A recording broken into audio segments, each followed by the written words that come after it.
Yeah, this is a good insight on how to grow your brand and make sure that your customer base continues to have that loyalty to you. Mm. The way Yeah, that an Apple person would go for the next iPhone before they even know the specs. yeah, They're at that door. They've bought it. So yeah, this is a great way to go about it. Just maintaining that trust and being loyal, building your loyal customer base. yeah. And why it's important to have an awareness around this is we mentioned that number one, you need to establish trust. I mean, you can't assume that once you've got it once, it's going to be there forever. From a business sense, you're constantly reaffirming and I guess, proving why you're trustworthy. So in that process of longevity, you're reaffirming, you're honoring your agreements that keeps building on that trust.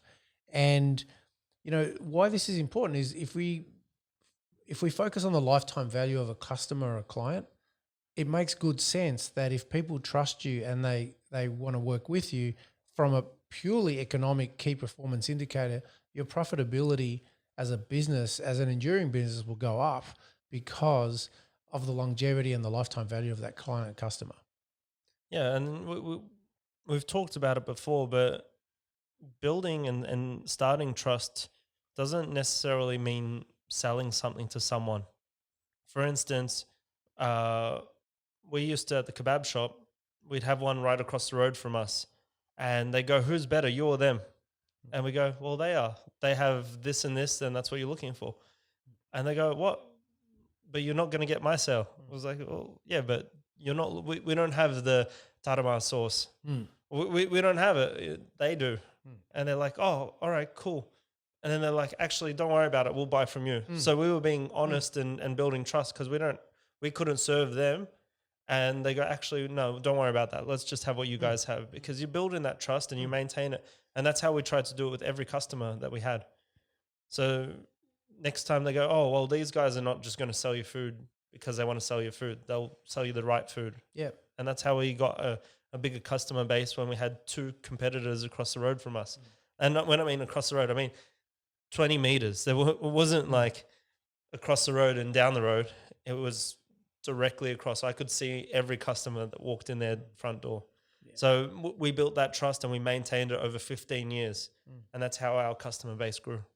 And that's a really good point you raised, because when you're able to uh, retain clients or customers, if you're able to deliver and keep getting them to come back again and again, there's a retention customer retention model that says that even by retaining someone your customer base by 5%, so increasing your profits from retention by 5%, your profitability increases significantly, anywhere from 25 to 95%. So just by retaining 5% of the people, and particularly if they're people who spend quite a bit with your products and services, just retaining that from a lifetime value point of view is huge.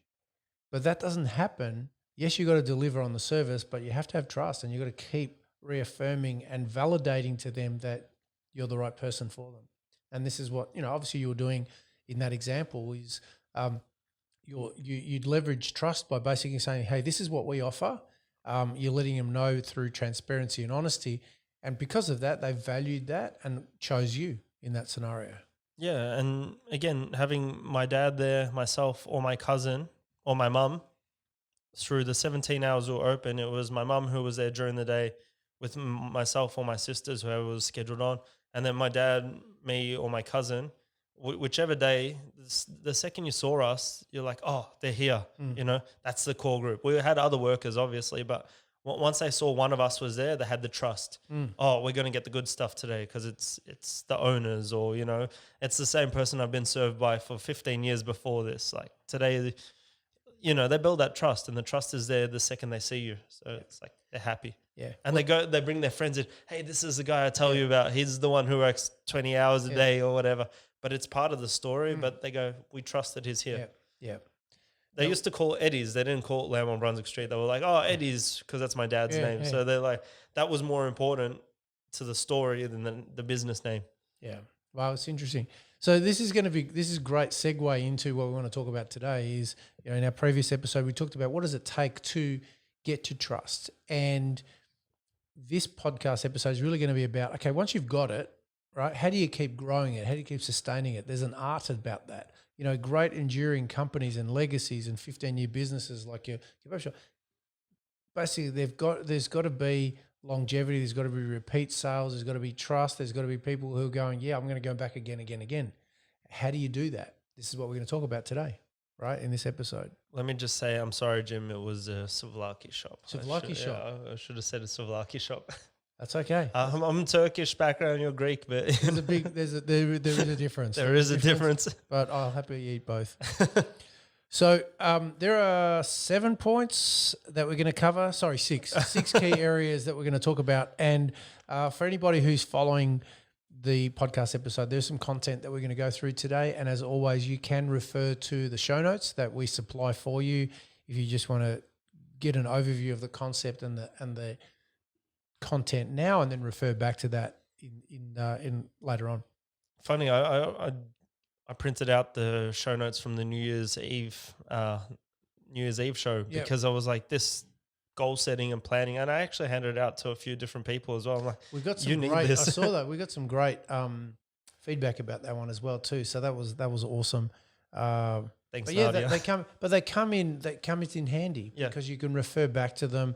You can go and that's what they're designed to do. You don't if you listen to the podcast, we're always grateful for people listening to them.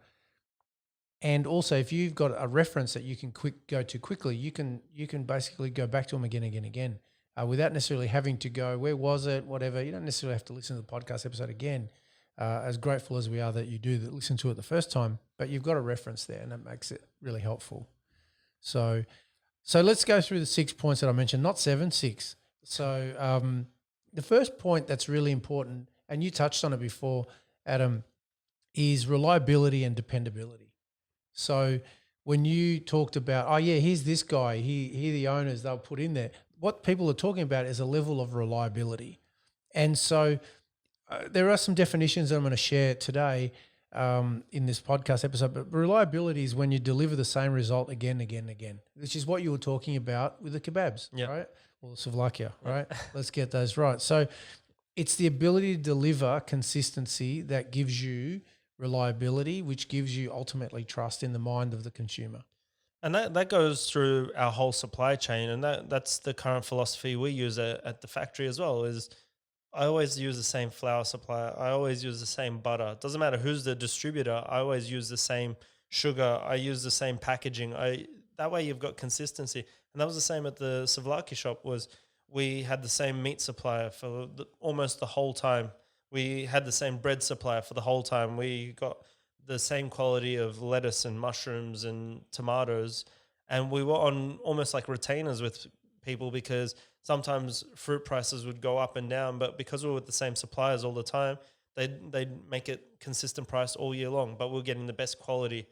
And that had the reliability at the end to the end user because they were always getting the best quality tomatoes. They were always getting the best quality lettuce and the best quality sauces because we were always using the same suppliers. Yeah. So that's how you build the reliability and the trust is that we didn't cheapen our product just to make an extra buck today because then you lose your customer base.